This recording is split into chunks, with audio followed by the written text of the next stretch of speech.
Good evening, Miles and CMF. JP, good to see you, brother. How you doing? How you been?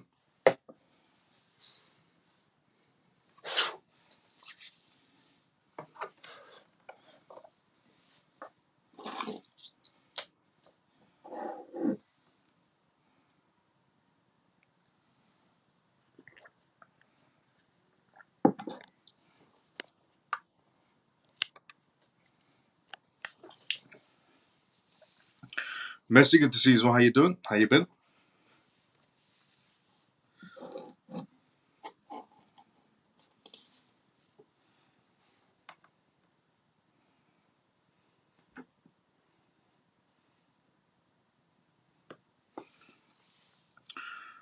Kamal, good to see you as well, brother. How you been? How you doing? Dennis, good to see you as well. How you doing? Leroy, good to see you as well. How you doing? Mikhail, how you doing? Good to see you as well. Hi, Miles. Tell us something good today. There's a lot of things happening in the market space. A lot of things actually happening in the market space, which we'll go through on tonight's live show. Great, thank you. How's your day? One replied back to the DM. Yes, you replied back to the DM. Okay, after the live show, JP, I'll go on the Telegram. Do you think the market will pick up tomorrow? Well, the closer we get to the regulation, essentially, is the end of the month. The end of the month is the closer we get to the end of the month. For next month, we should be seeing some movements happening. But again, this is something that I did say is going to happen. I said part 2 is going to be for people who have kahunas. Part 2, but towards the end of the month, we get the MICA regulations, which could cause volatility in the market space. Pure, good to see you. How you doing? Evening.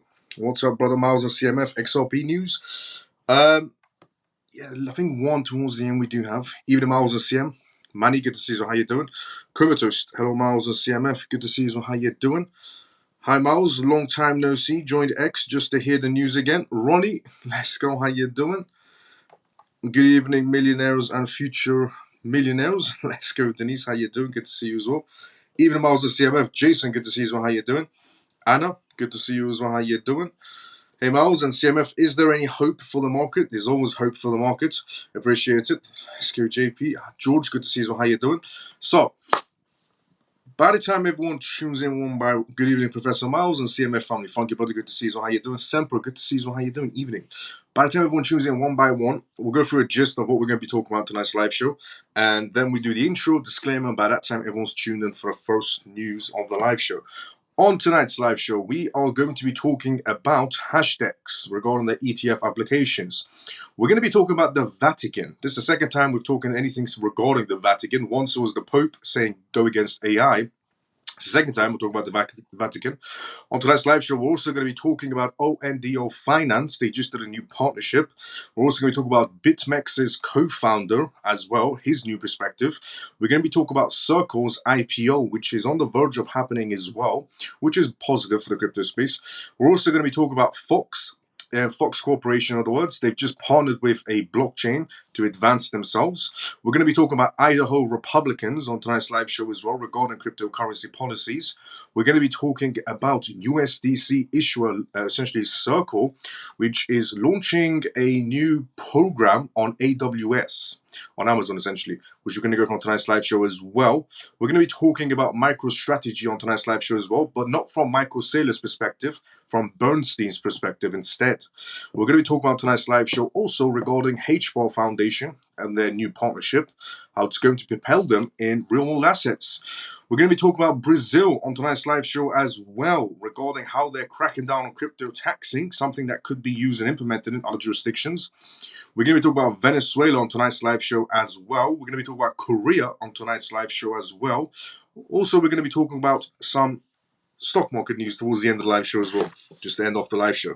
So, the first news we're going to be going from tonight's live show is from or regarding hashtags.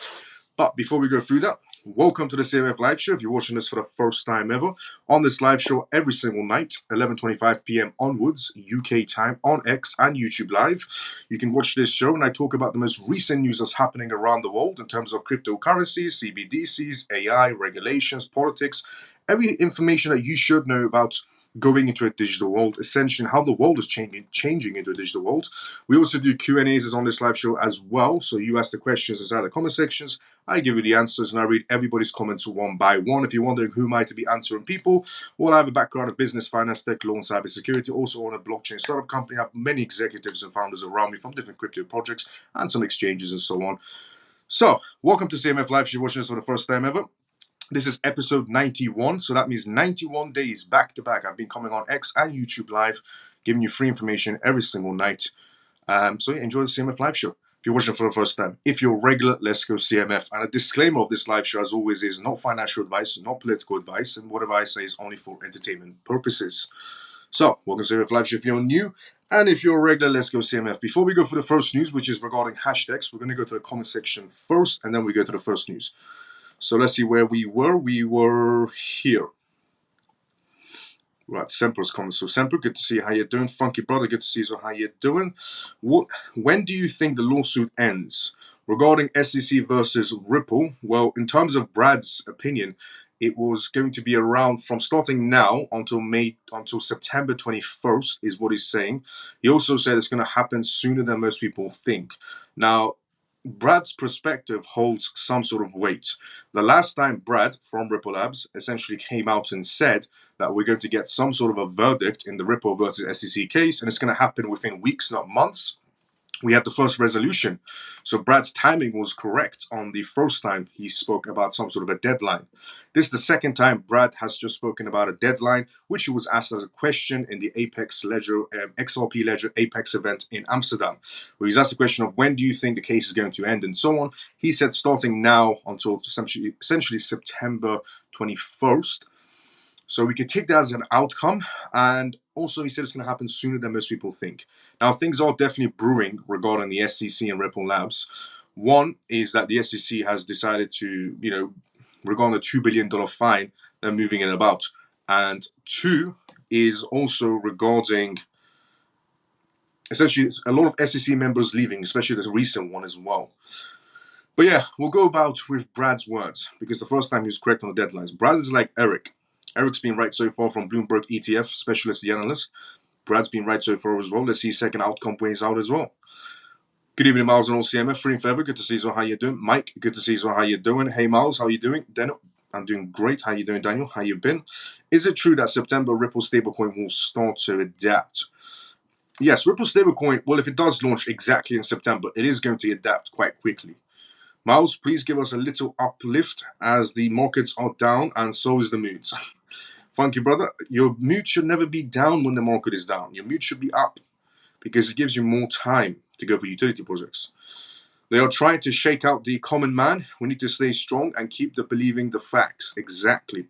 I've always said this. Whenever you're in doubt about the crypto space or about the market space, just go back to the drawing board and realize why you're holding those particular projects. If you're looking at your crypto portfolio right now and it's down 50%, 40%, 60%, 70%, depending on what you're holding, go back to the drawing board and go through each project on why are you holding this project. If there's a genuine good reason on why you're holding this crypto project, then you shouldn't be doubtful. For example, if you go through your crypto projects and you say, I'm holding Solana because of the community behind it. I'm holding Ripple because of the Bank of International Settlements. I'm holding Cardano because of this. I'm holding Ethereum because of this. I'm holding that because of that. And you know the contracts, you've read the PDF documents and so on, then you shouldn't be doubtful in any sort of a way. I've always said, just go and reassure yourself on the projects that you're holding and why you're holding them. If you're holding for a long-term future-wise, then you know what the outcome is going to be. Why be doubtful about it? Why be sad about it when the market goes down? You know what the outcome is going to come to anyways. So I've always said, if you're feeling down, your portfolio's 60% down, 40% down, 50% down, 90% down, just go back to the drawing board. Why are you holding XRP in your portfolio? Bank of International Settlements? Okay. Why are you holding Solana? Community base? Okay. Why are you holding Ethereum? Contracts? Okay.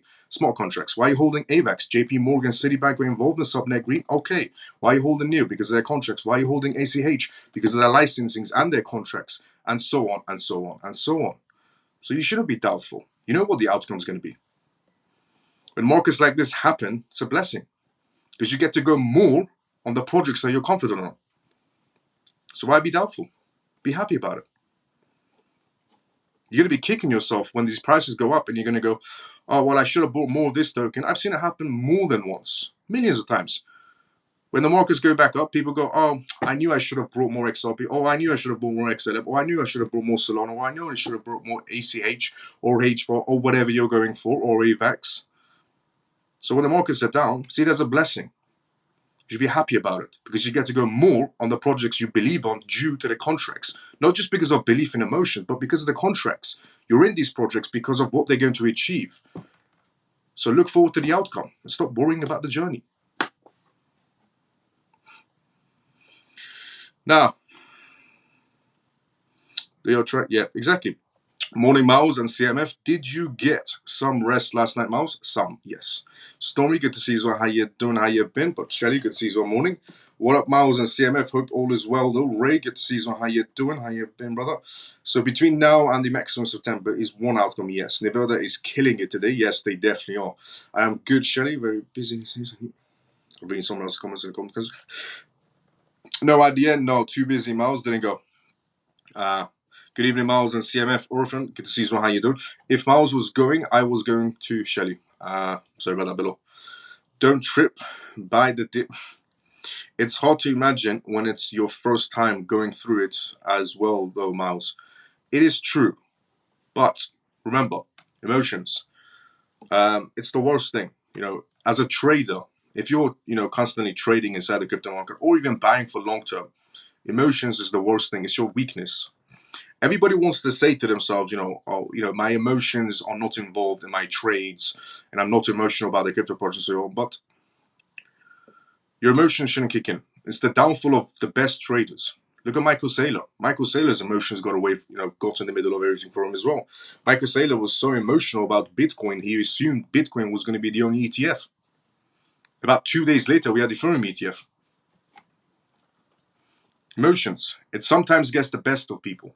It can happen to Michael Saylor and it can happen to you. Don't let your emotions get in front of it.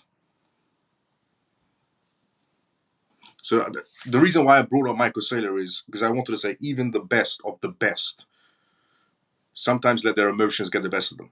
So if you are getting, because of what Shelley said regarding, it's hard to imagine when it's your first time going through it as well. True. It is. When it's your first time, it's even worse. But the reason why I name drop Michael Saylor is because even the best of the best sometimes let their emotions get the best of them. So if you're letting your emotions get to you, don't let it happen. If the case takes on till August and September, can we see regulations done and adoption? Well, the MICA regulations are coming in essentially end of this month. Starting end of this month, so it's going to be starting the MICA regulations going forward, essentially. The rest of the countries and jurisdictions will be following. I mean, Italy's pretty much done with their banking testing. So is Germany, so is Austria, so is Hong Kong, so is China, so is... Well, Brazil's actually getting quite close as well. Hi, Miles. Sorry I'm a bit late on tonight. Hope I've not missed too much. I did know perfect timing. Hyper Sniper, good to see you. How you doing? Just saying, we're flying blind, so to not... just saying, we're flying blind, so to speak not about emotions. Yeah, definitely not.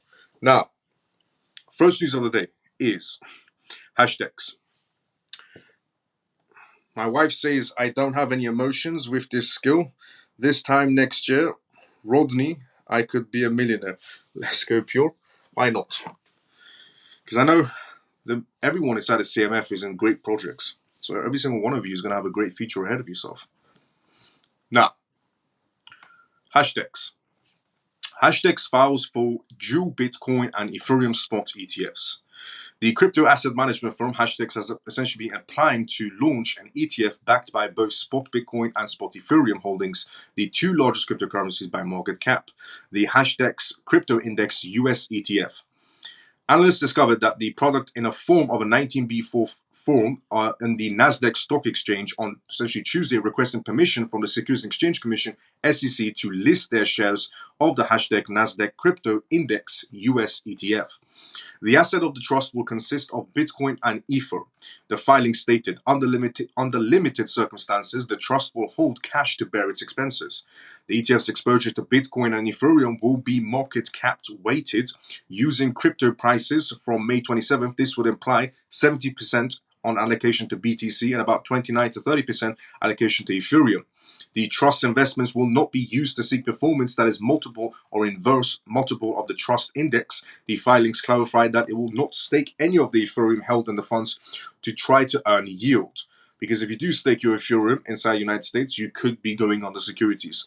The application shortly follows the listings of Bitcoin spot ETFs that happened in January and the SEC's recent confirmation for the Ethereum spots that happened recently as well. Unlike other crypto ETFs, the fund will also intend to use multiple custodians for its assets, including Coinbase and BitGo. Shouldn't be surprised to anyone, makes a lot of sense, said Bloomberg ETF analyst James and Erico, very correct on the market movements from Bloomberg.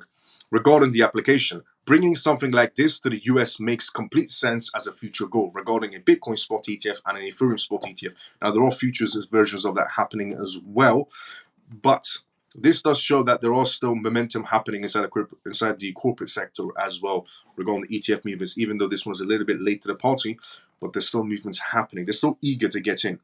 As what was previously stated, that Wall Street is greedy, was coming out the CIO of Bitwise. That Wall Street is greedy, and they essentially want diversification when it comes to assets. Sorry, it wasn't CIO of Bitwise, it was Tether's co-founder instead that said this. Mav, good to see you. How you doing? How you been? So, there's still momentum happening on that area. Now, here's some unusual news. The first time I ever spoke about this place was when the Pope was going against AI and having a conversation with G7 countries. The Pope essentially had a conversation with G7 countries that AI is bad and should not be in use. Now we're getting some more news from the Vatican. Apparently the Vatican is going to go towards blockchain. The Vatican Library pioneers NFT use in historic manuscript access. The Vatican Library, established in the 15th century, is embracing NFTs to enhance its online engagements and connect with supporters, particularly in Italy. This innovative initiative, developed in the partnerships with NTT Data Italia, aims to leverage Web3 technology to expand the libraries of online communities and provide access to its rich collection of manuscripts. Launched in Japan last year, the project is now extended to Europe, starting with Italy. Italian users who share the Vatican's Library Web3 support project on social media will receive a silver NFT, unlocking some access to high-resolution images of 15 manuscripts. These who make a donation to the library will be rewarded with a gold NFT granting access to 21 manuscripts. The NFT is described as a non-transferable and soul-bound are permanently linked to the receptor's wallets, ensuring any remain or a unique lasting token of support. A proof of concept on OpenSea has shown that Polygon-based NFTs have already been distributed among 419 distinct owners. So the Vatican apparently might be using Polygon for their entire library on NFTs. NTT Data Italia has been instrumental in preserving the Vatican's library historic documents. The firm's digital archive service, AMLAD, has been applied globally to enhance the conservation efforts of the library's extensive collection, which includes 180,000 manuscripts, over 1.5 million books, 200,000 photographs, more than 150,000 prints, and over 300,000 coins and medals. All of that apparently is going to become NFT'd and maybe even tokenized from the Vatican. Our goal remains to make the priceless culture heritage of the Vatican Library accessible, said NTT Data Italia CEO. We will continue this important work of conversations, extending the use of blockchain technology to other sectors as well. The library's prefect, Don Murillo, emphasized the project's alignments with the library's mission to foster research and scientific developments. Another member highlighted that NTT Data's initiatives are crucial in connecting the library with the new communities and future projects involving diverse partners worldwide. Looking ahead, the Vatican Library plans to introduce immersive experiences, allowing users to explore its historic assets through extended reality. This initiative highlights the library's commitment to embracing technological advancements to preserve and share its cultural heritage. By integrating NFTs and blockchain technology, the Vatican Library is not only preserving its historical treasuries, but also engaging a modern tech-savvy audience. This project exemplifies how traditional institutions can adapt to a complementary digital trends to expand their reach and impact. Yes, it does. So, this would essentially tell the corporate sector that if the Vatican is getting involved in the blockchain space, then why aren't you? Honestly, if BlackRock, Goldman Sachs, JP Morgan, Citibank, everybody's pretty much into it, all the big names are into it, and now the Vatican is getting into it, the other corporate sector that isn't in blockchain sector is going to look at it pretty much and go, well, that group is in and the Vatican is in now. Why aren't we? Why are we missing out? And why is the Pope making money on NFTs? Now, the next news to go through on tonight's live show is ONDO Finance. They have just now established a new partnership. We're going to go from tonight's live show. Has Zach gone driving with his camels? Haven't seen for ages. I don't know.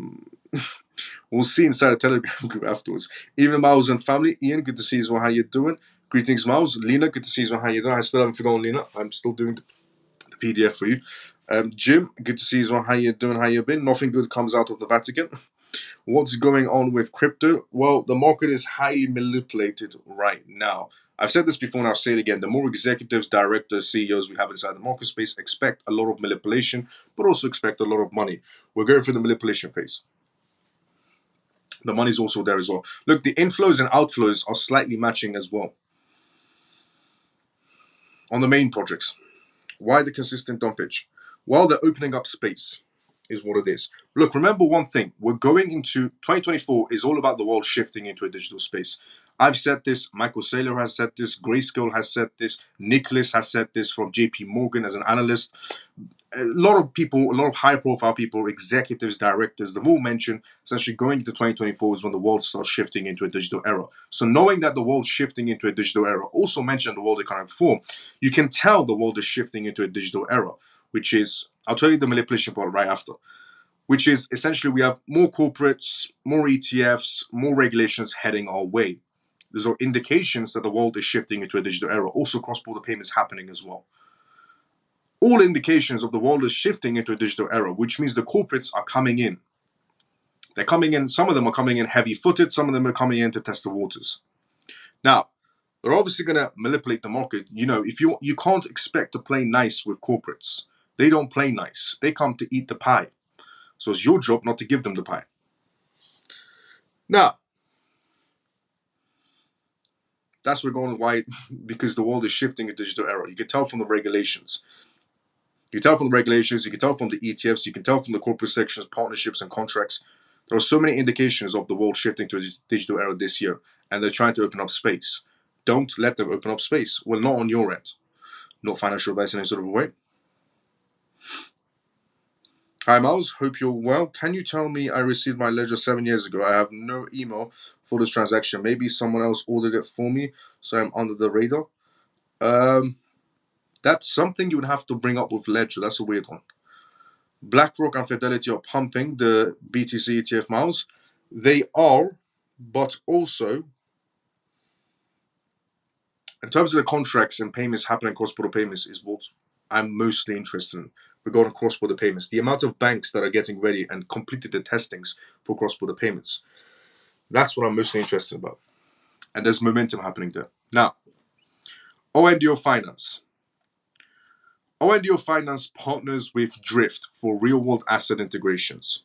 Well, ONDO's price rallied because of this partnership. ONDO Finance has partnered with Drift protocol to allow the integration of real-world assets (RWAs) on Solana's network. This partnership is to boost the trading and capital markets through the use of USDY, a stablecoin, as collateral in the Drift's marketplace. ONDO Finance joins forces with Drift Protocol. ONDO Finance made the announcement on June 18th through an X post, which was a major milestone inside the DeFi space. For the first time, such yield coins as USDY will be accepted as collateral in the platform and focus on the petroleum contracts. ONDO is an excellent partner for Drift because this partnership helps us on our way to making a complete on-chain trading platform where people can trade with any asset as collateral, Cindy Lowe, the co-founder of Drift Protocol, said. The integration will enable Drift users to use USDY for margin trading and borrowing essentially, and can improve the trading volume and liquidity on the platform as well. Furthermore, this move can open up more real-world asset tokens to be used in DeFi, which can further enhance the variety and reliability of collateral that traders can use. The role of USDY in DeFi expansions. USDY, which is collateralized by short-term US Treasury bills and providing a 5.30% annual percentage yield, can be considered as the link between traditional finance and DeFi. This way, ONDO Finance and Drift Protocol are expanding the use of real-world assets and providing traders with a chance to generate returns on their investments and utilizing them as collateral for trading. However, USDY is currently not available to citizens of the United States or within the United States, as it has not been registered under the United States Securities Exchange Commission. This limitation, as a result, may affect the future of growth and use of USDY in the global DeFi markets. But worldwide, they're good to go. Worldwide, they're pretty much good to go. It's just the US, they're really afraid of the SEC, of getting sued. That's why they won't enter the US for the time being. But on a global basis, they're good to go. ONDO Finance partnering with Drift Protocol, getting involved in real world assets. ONDO Finance's CEO so far has done good movements and good partnerships and good contracts and good investments is what's also good. Because ONDO's finance essentially went towards BlackRock's iBuild Trust and put $95 million down as a pledge, which is still there if I'm not mistaken, which shows these good investments as well, good intentions and good contracts. At the same time, that Ripple essentially announced that they're going into a real-world asset tokenization contract with Ultrex about 2 days ago. And now we're getting news from ONDO Finance. They're also getting contracts in for real-world assets. The finance department really wants to go towards real-world assets, and it is getting quite obvious, which is a good thing. Which is also extremely bullish for ONDO Finance, not overnight, over time. So this is why I say it's a blessing regarding the prices being down. Not in the sense of just for ONDO Finance, but in general for utility projects. ONDO is at 91 pence now. Thank you for the update on the price here. So, thank you for the update, brother. BitMEX co-founder. Here is something that you don't hear quite often, but BitMEX's co-founder has always had interesting opinions, I would have to say. BitMEX's co-founder is backing meme coins. Meme coins, the once dismissed joke tokens, are rapidly solidifying their position in the multi-trillion-dollar scene. According to CoinMarketCap, meme coins now command a collective market cap of over $45 billion. Interestingly, they are on the upward trajectory as thousands of meme coins are minted on top of platforms like Solana, Ethereum, and Base. Analysts and investors are taking notice as meme coins like BOEM, Pepe, and Dogecoin have boomed. Most predict this subset of crypto will expand and become a core part of the industry in the coming years. Arthur Hayes backs meme coins. In a recent interview, Arthur Hayes, the BitMEX co-founder, joined the growing list of meme coin supporters. Arthur Hayes backed meme coins, stating that these coins are increasingly gaining traction because of their because of how simple they are for everyone to get involved. Unlike complex decentralized finance DeFi protocols or AI, they require technical knowledge. Therefore, this feature and accessibility continue to burden their appeal. Basically, BitMEX's co-founder has said that other crypto projects that have actual utility purposes are too confusing for the average Joe. So the average Joe will decide to go towards meme coins, is what he said in a much more simplified way. Now, I'll tell you another position as well. But this position also seems to resonate with Raoul Paul, who in the same interview added that meme coins are raising essentially because of the cultural connection these tokens tag. As constructed, meme coins are meant to ride on the internet hype and cultural relevance, which is facts regarding meme coins just being hype.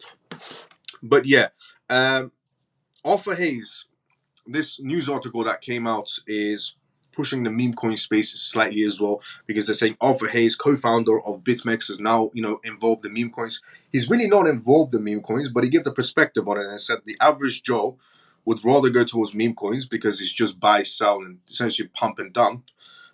While as a seasoned trader would go towards a decentralized finance project or AI projects or so on. They're more complicated, and it's because the utility aspect and so on. So people have to read about it, you have to expand your knowledge. If you want to go for a project like XRP, you have to expand your knowledge. If you want to go for XLM, expand your knowledge. XDC, expand your knowledge. Cardano, expand your knowledge. AVAX, expand your knowledge, and so on and so on. But if you want to go for, camel token or frog token, you don't really need knowledge. It's buy. When it goes up, you sell.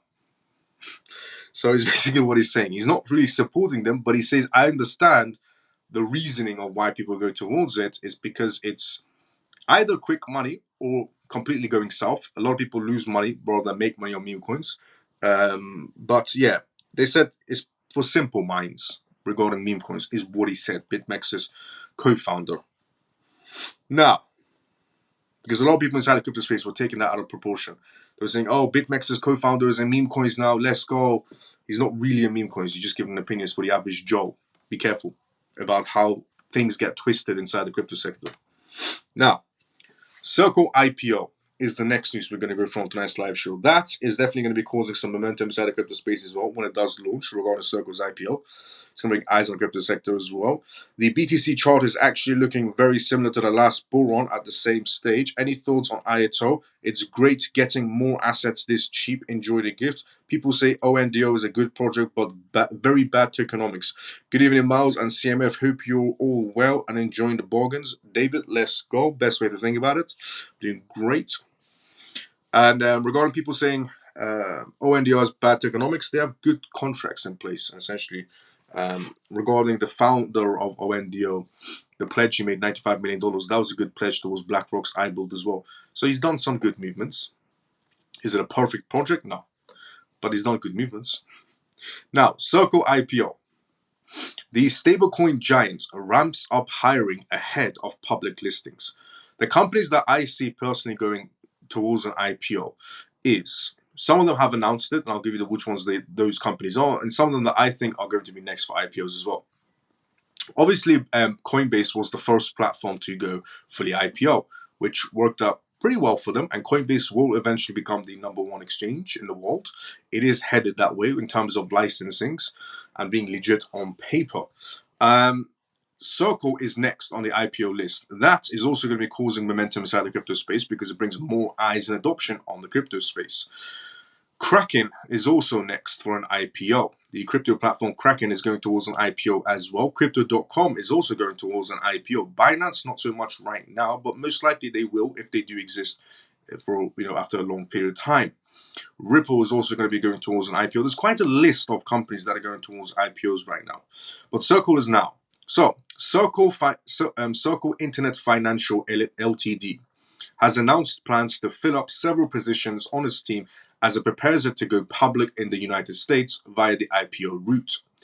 This plan is to boost its headcount, was first reported by Bloomberg. Circle fills top executive positions within the first half of 2024. The USDC stablecoin issuer said it increased its employee headcount by 15%. This percentage represents 137 positions that were filled in the company between January to date. Circle has revealed that it has about 140 more positions to fill across its different teams, including business development, engineering, and marketing. According to one of the firm's spokespersons, Circle has a total of 882 employees and are expecting 24 others who are recently accepted for the job offers. Some of the new faces in Circle and its Chief Accounting Officer Tamara Schullers and Business Development Director for Exchanges Paria Karis, they are both only about a month old on the job considering that they started in May. Both featured in these updates on their individual LinkedIn accounts. On the other hand, Sterling Bennett, who is now Circle's Director of Business Development, joined in April. He's essentially charged with leading the North American and European exchange partnerships for Circle.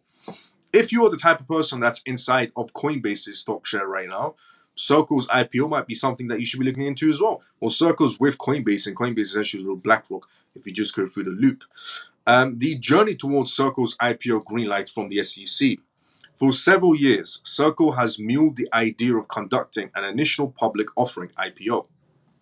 It once attempted to go public through Special Purpose Acquisition Company SPEC in 2022.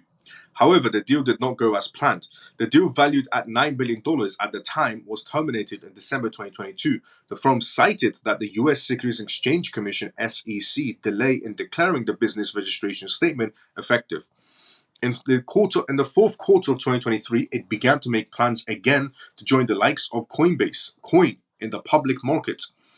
By January 2024, it officially filed for the IPO inside the United States. No specific details regarding the number of shares it plans to sell, or the proposed price range for the IPO were revealed to the public. The SEC is yet to complete this review process and has not yet provided a response to the stablecoin issuer on its filings. However, Circle's decision to replay underscores its determination to going public, as highlighted by its CEO, Jeremy. So, Circle is next in line pretty much for an IPO. As I said, if you're the type of person that's dabbling with the cryptocurrency market and the stock market, but you're going for, inside the stock market, you're going for crypto platforms in terms of IPOs and so on, then Circle could be the next project to look into if you already are in, essentially, Coinbase. Circle is pretty much in line with them. And it's like a brother company, sister company, essentially, is what they are. Now, Fox Corporation is partnering with Polygon. The news company Fox Corporation is essentially partnering with Polygon. Is the news we're going to go through on tonight's live show next. But before we do that, let's go inside the comment section first. I see most exchanges are now wanting more information about where you send your assets, etc., before you do a transaction. Yes, a lot of exchanges are asking a lot of questions when you want to send a transaction, crypto.com especially. We're going to go through on the topic of that as well. One particular country. So, as we go on later on in the live show, we're going to be talking about Brazil. We're going to be talking about South Korea. We're going to be talking about Venezuela. We're going to talk about Russia and so on as we're going on in the live show.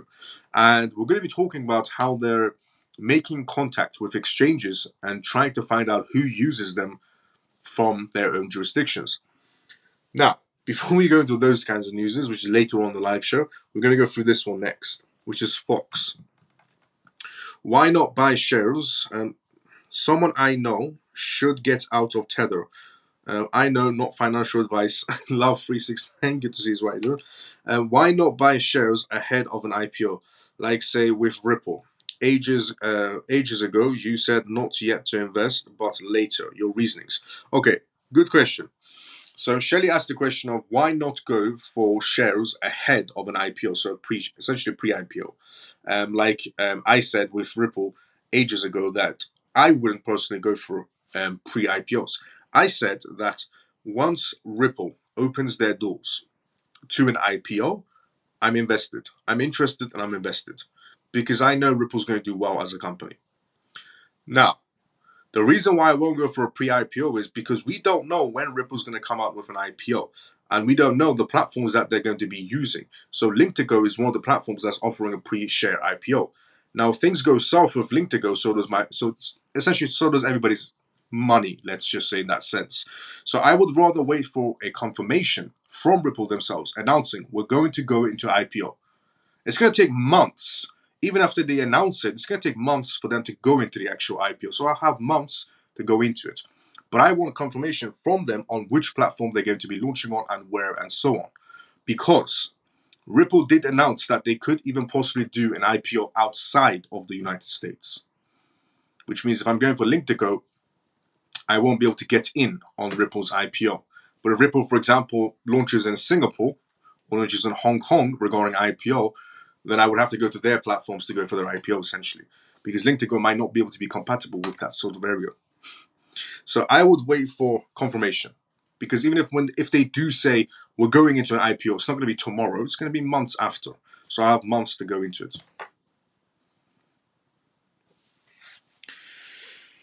But it could be in other jurisdictions as well. Why are altcoins so low? Should we worry? No, definitely not. Depends on what you're holding. If you're holding legitimate projects, you should not be worried. If you're holding random projects, then you should be worried about those assets in case they don't come back. But if you're holding legitimate crypto projects, then no, you shouldn't be worried. You should not be worried whatsoever. Obviously not financial advice, but every asset that I'm holding in my portfolio, I know why I'm holding it. It's based on the contracts, based on who they're working with and what they're bringing to the table. Are they going to be here in 5 years' time and so on? So those are the only crypto projects in my portfolio, essentially. So I'm not worried any sort of a way. When the prices go down, I say it's a blessing because I already know what I hold in terms of the research I've done on every single project that I hold, which I've shown my portfolio to the CMF on Telegram. So I know exactly why I hold each particular project, either based on the contractings or based on the licensings and based on what they're going to achieve in 5 years, 10 years, or 20 years' time down the road. So when the prices go down on those particular projects, I know why I hold them, so I'm going to grab more of them. So it's a blessing when the prices go down, not the opposite way. Never be sad when the market is down, because the wolves is when they go in essentially at that moment in time. I've always said if you're not the wolf inside the crypto market, then you're the sheep inside the crypto market. Always remember that. If you're not the wolf inside the crypto market, then you are the sheep inside the market. And you never want to be the sheep. The sheep will enter the market right now and panic. Oh, what should I do? Should I sell? Should I buy? Is it going to go lower? And so on and so on. That's what the sheep would do. The wolves know what they're going for right now. Always remember, if you're not the wolf, you're the sheep in the market. We will not need an IPO after XRP goes to the moon. Let's get JP facts. Now, I brought more XLM because I know. Let's go Ripple. Fox. Makes sense, Miles. Thanks. No problem, Shelly. Anytime. Fox. Fox welcomes Time as a premier partner for Verified Protocol. Fox Corporation has announced a significant expansion of its Verified Protocol, designed to revolutionize how content verification and licensings are managed. Introduced on the public Polygon proof of stake network earlier this year, Verify uses blockchain technology to verify the origin and history of the journalist's content securely. So Fox Corporation is now pretty much working on for over a year now on Polygon's network, and now they're expanding.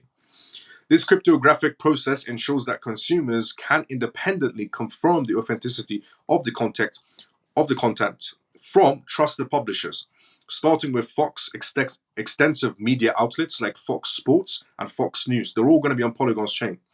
The latest development involves a strategic partnership with Time, a global media brand, marking a verified first external publishing collaboration.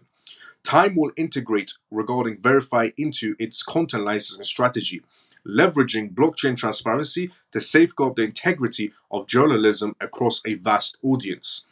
One of the Verify's groundbreaking features in its ability to connect media companies directly with AI platforms through its verified access point.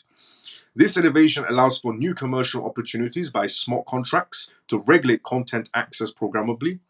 Time Chief Operating Officer Mark Howard said, "At Time, we are committed to advancing our mission of providing trusted journalism for our global audience of 120 million people by embracing new innovations and pioneering emerging technologies, from blockchain to AI. Time is proud to join Fox Verify as an authenticated source of fact-based journalism at a time when access to trusted information is more important than ever." Following positive feedback and the initial success of the Verify protocol with Polygon's help, Foxconn now plans to move to Verify from Polygon to an independent zero-knowledge blockchain on Ethereum, facilitated by Polygon CDK and Gelato. This transition aims to enhance Verify's capabilities, improving content authenticity swiftly and cost-effectively, opening doors for developers to build projects with enhanced transparency and security. Verify remains as an open source protocol, encouraging collaboration from developers and users alike to contribute to its evolution. Originally developed by Fox's emerging technology team, Verify advancements with Gelato underscores its commitments to pioneering blockchain solutions in content verification. Fox and Time's partnership highlights a shared dedication to leveraging technology for trusted journalism and enhancing consumer confidence in the digital media landscape. Fox Corporation, Time Magazine, and Polygon working together essentially to verify journalism. Most likely, other corporates in that category are going to follow and go towards Polygon. Fox was the first one, which I revealed on this live show about a year ago, that went on the blockchain, starting with Polygon. After a year of testing and implementing and getting through all of that, it's got to a stage where Fox is doing quite well on the Polygon network in terms of verifying their content. Time Magazine wanted to follow the footsteps of Fox. I think I would see more media content creation going towards Polygon network just because of what Fox did. They started the trend of, this is what happens inside the corporate sector. Once one corporate goes towards some sort of blockchain project, the rest will follow. After the testings, some would follow straight away, some would follow about 2 years later. But they follow is what matters. Now, the next news to go from tonight's live show is regarding Idaho Republicans. Idaho Republicans are pushing sound currency proposal supporting Bitcoin and cryptocurrencies and rejecting CBDCs in Idaho. But before we go through that news, let's go inside the comment section first. Miles, have you looked into Cookie AI project? Have I looked into Cookie AI project? No. The name sounds funny, but no. I'll take a look at it. Shelly, direct message me on Telegram. I'll take a look at it. If the market drops again, I'll buy more. Let's get Ripple. I trust Wallet sorted out the problem with iMessage, Miles. It's safe now. Thank you, Ripple, for letting me know regarding iMessage. So, Idaho. Idaho Republicans push sound currency proposal supporting Bitcoin and it rejects CBDCs. Members of the Republican Party inside the United States of Idaho have declared a stance in favor of Bitcoin and cryptocurrencies against the establishment of central bank digital currency CBDCs. As per the social media post by Nicholas Kenworth, policy director of Idaho Reform Foundation, the party has put forth a policy proposal titled Sound Currency. The proposal, championed by Colton Bennett, a Republican candidate for the Senate's House of Representatives, argues that decentralized digital currencies like Bitcoin and cryptocurrencies present a viable alternative to traditional fiat currencies, which are subject to inflation and other economic vulnerabilities. The proposal particularly underscores Bitcoin as a hedge against inflation and a pathway to a greater financial autonomy for individuals. The proposal also criticized the Federal Reserve's bank for failing to maintain a stable US dollar and called for its obligation. It suggested that restoring the power of currency issuance to the people, advocating for US dollar to be backed by gold, silver, or tangible assets. The policy proposal also opposes the issuance of central bank digital currencies inside the United States, arguing that they could lead to excessive regulation and undermining financial freedom. They are correct 100% regarding Idaho Republicans coming out and saying CBDCs will pretty much destroy the everyday average Joe's life. It will completely will, because CBDCs are very controllable assets. And you think the US dollar, or you think that fiat currencies with the inflation that they have is bad. Inflation will be something about the past, because if you go on CBDCs, control is worse than inflation. You think right now inflation is the worst thing that's for you in terms of money. You think, you used to buy eggs for $2, now you're buying eggs for $12 or $50 or so on. You think that's the worst thing, inflation. Once you go on CBDCs, you might not be able to buy eggs because it might go against the social credit system. So right now, inflation does seem like the worst thing. But once you go into CBDCs, you might not be able to buy certain food products because the asset is controllable. As I said previously, regarding China, the study test that they done with 1,400 people, which was a CBDC wallet connected to your social credit system in China. 1,400 people. If they brought salad, it was +1. If they brought alcohol, or so on and so on, it was -1. They could only go to specific places and so on and so on. They were rated on that basis. 1,400 people did the study test in China, social credit systems and CBDC wallets, and they loved it. They loved the idea of, being told where to go, where to eat, where to sit, where to buy, and so on.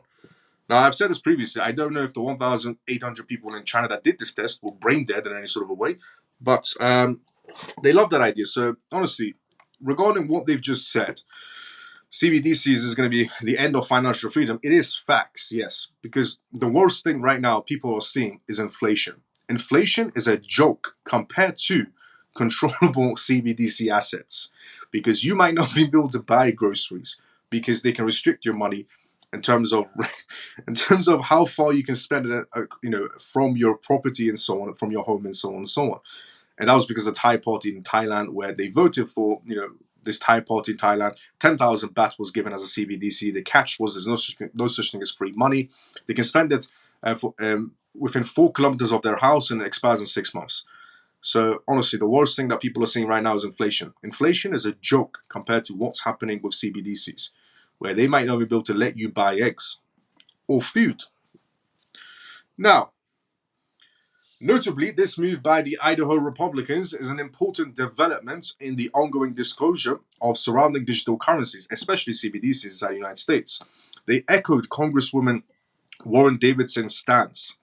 Davidson is a vocal critic of CBDCs who views them as a potential threat to financial autonomy and Western civilization. Davidson recently argued that CBDCs could transform money into a tool for government creation and control, and likened the Federal Reserve's efforts on CBDCs to building a financial Death Star, is what Warren Davidson said. A financial Death Star is what CBDCs are. Meanwhile, Federal Reserve Chairman Jerome Powell has noted that while a US CBDC could improve the payment system, the country is not remotely close to launching one anytime soon, which is complete BS. The Federal Reserve is actually closer than you think to CBDCs. On the other hand, many countries and regions around the world have begun to explore CBDCs, while some have rejected the idea. Others, like China, have made significant advances with new financial technology. Even the countries that rejected it are still getting CBDCs because the Bank of International Settlements will make it happen. They put a lot of pressure on a lot of countries to go pro CBDC. Now, is this good news or bad news?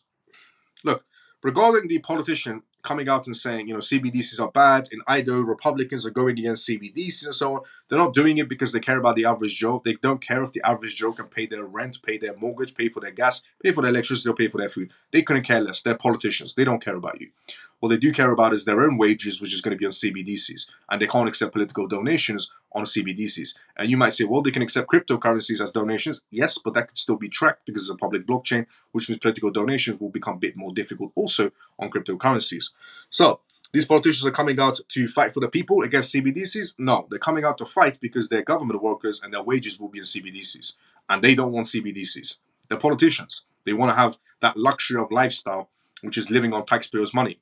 But they can't do it if they're living on CBDCs. They can't live off that taxpayers' extra money on CBDC wages. That's why politicians are coming out from Republican going against CBDCs.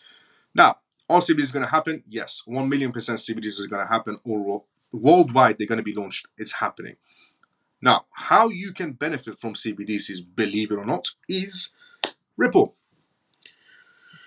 Not even joking. There are 24,000 crypto projects. As I said previously, more than 24,000 crypto projects pretty much by now. Every 5 seconds, a new meme coin gets pumped out. But let's just assume there's 24,000 crypto projects right now. Some in AI, some in gaming, some in Web3, some in data. Only one is doing CBDCs. It doesn't take a genius to figure that one out. One actually has a CBDC platform, and one is actually launched CBDCs in a particular country. Doesn't again take a genius to figure that one out. And wholesale CBDCs are quite big inside the corporate sector. And we are much more closer than you can assume to CBDCs. Much more closer. So, you can either be on CBDCs or benefit from CBDCs. I would rather choose to benefit from the idea of CBDCs, which is why I'm an XRP. I know it's cruel, but what you're going to do? You can't do anything. They're going to happen either way, you like it or not, CBDCs. So would you rather do benefit from them or be on CBDCs? So that's why that basis is positive, depending on how you're looking at it, if you're looking at it in terms of profits. Now, Hedera, H4 Foundation. Hedera's, the reason why I shared you that news as well, just to tell you one quick thing, is all of these politicians coming out and saying CBDCs won't happen, we're banning CBDCs and so on. Nothing will happen. They don't have the authority to ban CBDCs. Do you know who has the authority to end all CBDCs by tomorrow morning? The Bank of International Settlements. If the Bank of International Settlements wants, they can end CBDCs within 48 hours. Just put out disclosure, no more CBDCs. 63 centralized banks are under the Bank of International Settlements, including G20 countries, G7 countries, and so on. The only person that can stop CBDCs is either the Bank of International Settlements, the International Monetary Fund, or the World Economic Forum, which all three entities are pro-CBDC, which means every country will be on CBDCs. There's not a single politician in Idaho or California or New York or Hong Kong or Singapore or Japan or Australia or the UK or Europe can go against CBDCs because they're just politicians and they will be replaced by somebody else Monday morning come. That's the reason why I share this news. So if you're thinking, not to go for a particular crypto asset because you might think it might not happen, then it will happen. Trust me. CBDCs will happen either way.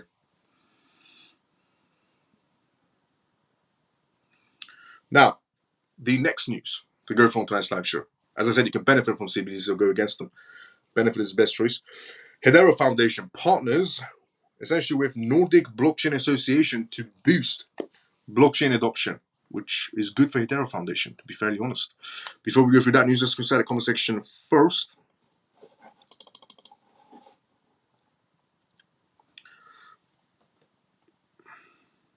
Hi, Miles. Thoughts on Flare? Flare is an alright project. Also, some developers of Flare I know of. They're alright as a project. Is Trust Wallet safe now, Miles? If you said that the iMessage situation is fixed, then it should be. I was expecting 19,000 Spark tokens, but on my understanding, we only get 15% unless you do something else to receive. The rest also changed the name to Flare. Interesting. Not, no, not at all. Ribbon or the TVRF. Elaborate. Inside the comment section. Now, Hedera. Hedera Foundation partners with Nordic Blockchain Association to boost blockchain adoption. The HBAR Foundation, whose mandate is to foster the development of the Hedera blockchain ecosystem, has joined forces with Nordic Blockchain Association (NBA) to promote the adoption of blockchain technology in Denmark, Iceland, Finland, and Norway, and the other Nordic essentially nations as well. This is for HBAR. The foundation announced that it had joined the NBA, which reflects its commitments to support the fundings of blockchain use cases in the regions of the Nordic countries, sharing best practices and global vision. The NBA is a non-profit organization building the largest professional Web3 network in Nordic countries. It unites founders, throughout thought leaders, and policymakers through membership events and regulatory work. The NBA's work for regulators has included education, advocacy, and collaboration with legislators to support legislative moves that set the stage for blockchain innovation. It boasts over 100 partners, 150 meetups, and 4 working groups.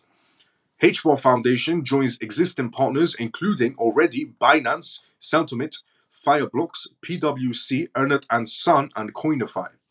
Together, we aim to advance the development of supportive legislation infrastructure and a vibrant ecosystem that empowers and harnesses the full potential of blockchain in the Nordics and global society at large, the foundation stated.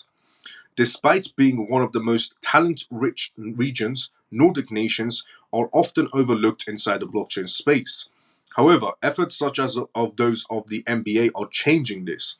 The association is set to host Nordic blockchain conferences in Copenhagen starting tomorrow, with over 750 delegates expected to attend.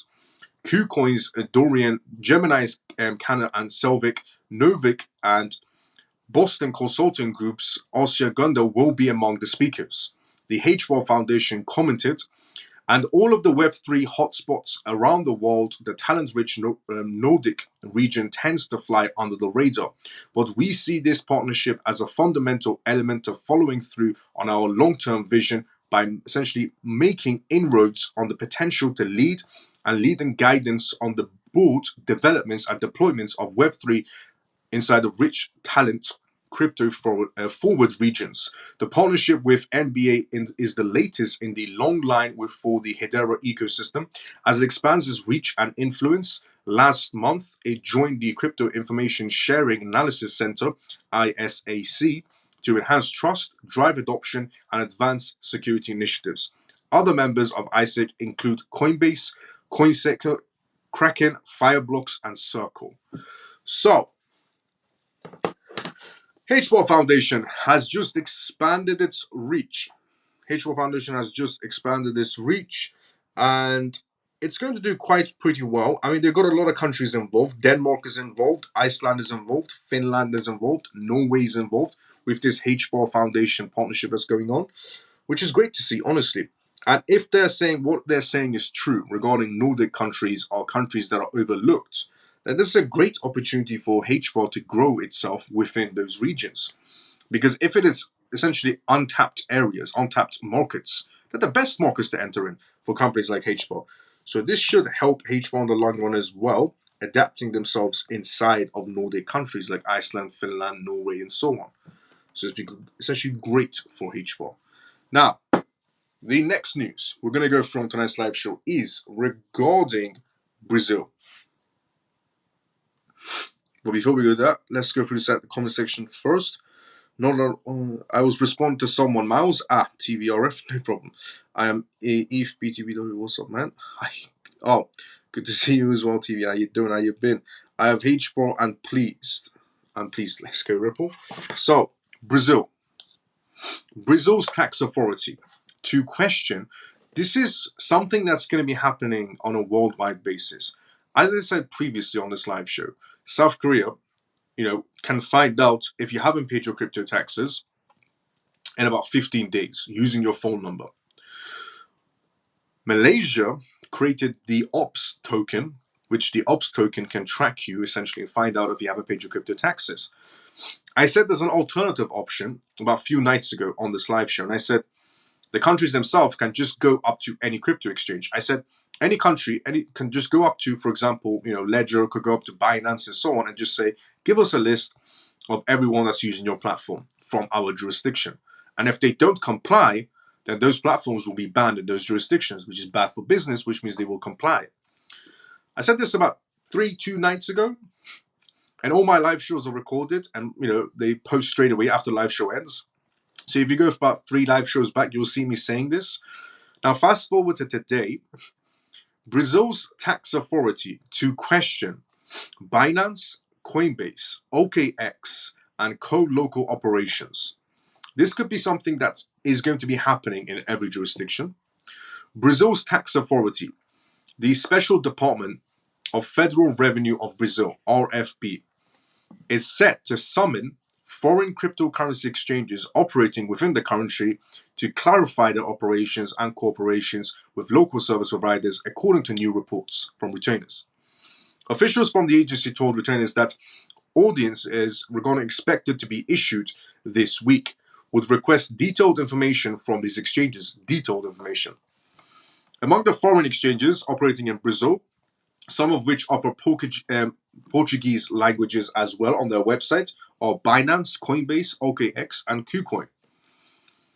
Wagner Lima, the Revenue Service Risk Management Coordinator, claimed that the Brazilian government wants to understand the level of cooperation between these exchanges and local service providers. Andrew Chavs, the Deputy Secretary of Inception at the RFB, emphasized the need to understand these exchanges' operations and ensure no illegal activities are involved. She highlighted the importance of tracking Brazilian wealth subject to taxation. So again, this is something that is going to be happening on a worldwide basis regarding cryptocurrency exchanges, going towards, governments asking cryptocurrency exchanges, can we have a list of everyone that's used your platform from our jurisdictions? The exchanges won't easily hand that information over. Before, they had a difficulty because Do Kwon would have never given anybody's information, for example, if anybody was invested in that particular project. CZ was never compliant regarding giving information to governments. I mean, CZ rejected the EU, and the EU told CZ and Binance to delist privacy coins, and CZ said, I'll think about it, and came back and said, no, everybody deserves a choice of freedom. And again, I respect CZ's opinion, because everybody should have the right to freedom of choice. But they couldn't do this in the past because of certain people. But now those certain people are out of the way, governments can easily regulate crypto exchanges, because now they have people in charge of these exchanges that know either you become compliant or you will be going to prison and your company will get fined about in the billions, for example. So some of those exchange situations have sent shockwaves throughout the crypto platform places and so on. Now, I've said this previously as well, crypto.com will sing like a bird. They always sing like a bird, crypto.com. Binance and Coinbase and OKX Exchange and KuCoin. OKX Exchange is very compliant. OKX Exchange will sing like a bird as well. KuCoin, they're 50-50 on singing like a bird, but they'll become compliant. Coinbase will sing like a bird. Binance never used to sing like a bird, but now they will, because their CEO was a World Economic Forum member, and so is Binance US. So, meanwhile, this move comes a few days after the Brazil's central bank announced that it would split the process of regulating crypto assets and virtual asset service providers into the phases. with the regulatory proposal expected by the end of this year. Nigel, who is part of the Financial System Regulation Department, the BC, stated in the official bank announcement that the new regulatory frameworks will be broaden the information on the improper practices involving digital assets and thus safeguarding consumers and industry participants from fraudulent activities and scams. That's not the real reason why they're inside of it, it's what they said previously regarding taxation. The regulation aims to offer minimum requirements for virtual service providers to perform their activities, also dedicating themselves to providing appropriate practices when dealing with their clients, said Paolo, stated essentially. So yes, regarding taxation, if you are the type of trader that is buying, selling, trading in general on Coinbase, sooner or later your jurisdiction will know, because Coinbase will sing like a bird. Just making everyone aware. Binance will also sing like a bird due to their two CEOs. Both of them are World Economic Forum members. Crypto.com will sing like a bird as well. OKX will sing like a bird as well. KuCoin will just become compliant because they don't want to lose business. And so on and so on. So, but if you're buying crypto assets and you're holding them long term, technically you're operating in a gray area, so no taxation purposes. Now things can change and laws can change and so on, so always keep yourself updated with the recent regulations that come out. For the time being, if you're not selling, then you do fall under a gray area. But if you are trading actively on any of these exchanges like Binance, Crypto.com, Coinbase, these main exchanges, then they sing like a bird. So get your taxes in order. Otherwise, you're going to be paying heavy fines. But if you're buying and holding, you technically fall on the gray area. So, you haven't sold anything, so no taxes apply at that period of time. Now, regulations can change over time, but it most likely be years if that regulation comes through regarding if you're still holding, you're paying taxes and so on. But again, it depends on jurisdiction to jurisdiction. So if you're actively trading, get your taxes in order because they do sing like a bird, these exchanges. They will squeal easily. Now, also, and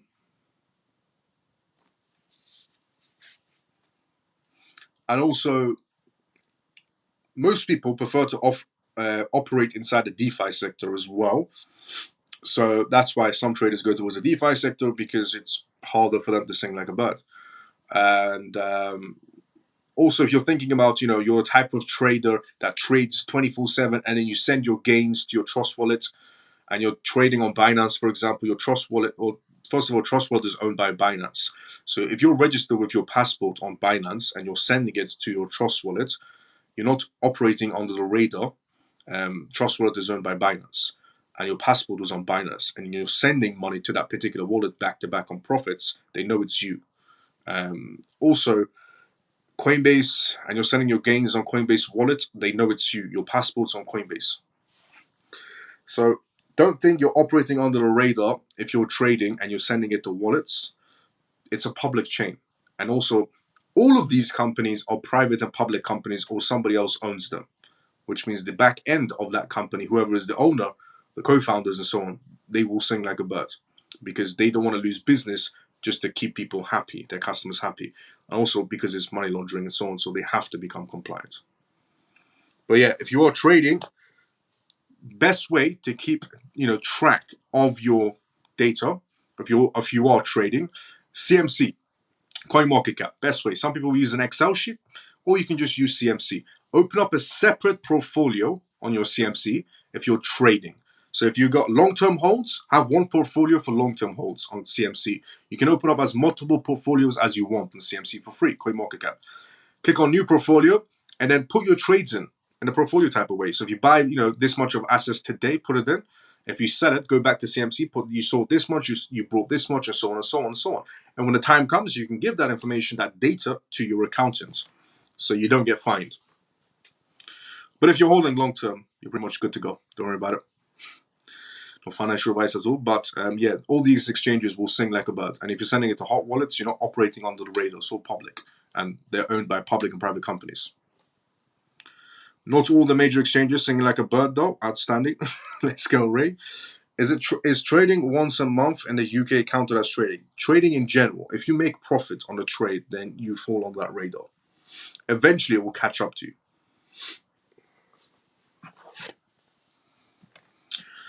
Now, also, it wouldn't be, overnight and so on and so on. They will send you warnings and so on. But in the UK, for example, still, it's on self-snitching mode only. So in South Korea, they find out from your phone number. They don't ask you if you're trading cryptocurrencies. South Korea would use your phone number to find out if you're trading cryptocurrencies. In Malaysia, they're using about OPS token, and Brazil, they're also going for this process of asking the exchanges themselves.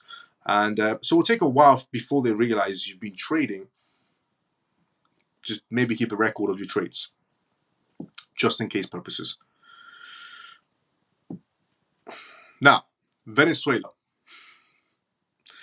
But again, if you're holding for long terms, you're good to go. Venezuela. Venezuela continued use of cryptocurrencies aimed US sanctions. So a while ago, we had the news come out of Venezuela where they went into Bitcoin mining.